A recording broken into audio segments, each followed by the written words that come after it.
നമസ്കാരം, ഞാൻ Muhammad Shafi, government model സ്കൂളിലെ 8ാം ക്ലാസ് വിദ്യാർത്ഥിയാണ്.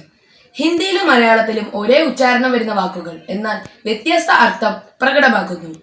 ആ വാക്കുകൾ നമുക്ക് പരിചയപ്പെട്ടാലോ? ഈ വാക്കുകൾ നിങ്ങളെ പരിചയപ്പെടുത്തുന്നത് ഗോപിക സോനു, ധ്വനി ദാസ്, വൈഗ വിജേഷ്. എന്നാൽ നമുക്ക് കാണാം, കേൾക്കാം, കേട്ടാസ്വദിക്കാം.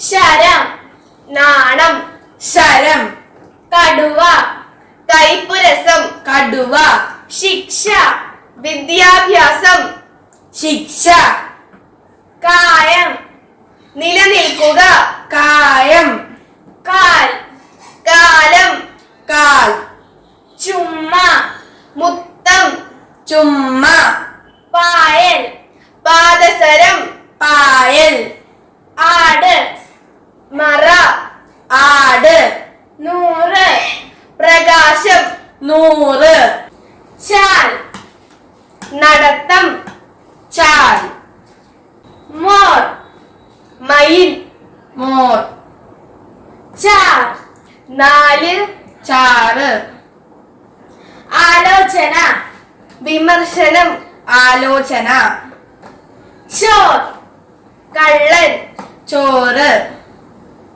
നാവ്, വള്ളം, നാവ്, പത്തി, ഇല, പത്തി, മാൻ, അഭിമാനം, മാൻ, പൂരി, മുഴുവൻ, പൂരി, പൽ, നിമിഷം, പൽ, കാന, കുരുടൻ, കാന, പശു, മൃഗം, പശു, പട്ടി, ബാൻഡേജ്, പട്ടി, സംഭാവന, സാധ്യത, സംഭാവന, ആന, വരിക, ആന, കലം, പേന, കലം, നാക്ക്, മൂക്ക്, നാക്ക്, അച്ഛ, നല്ലത്, അച്ഛ, ചന്ത, സംഭാവന, ചന്ത, ചീനി, പഞ്ചസാര, ചീനി, സാരി,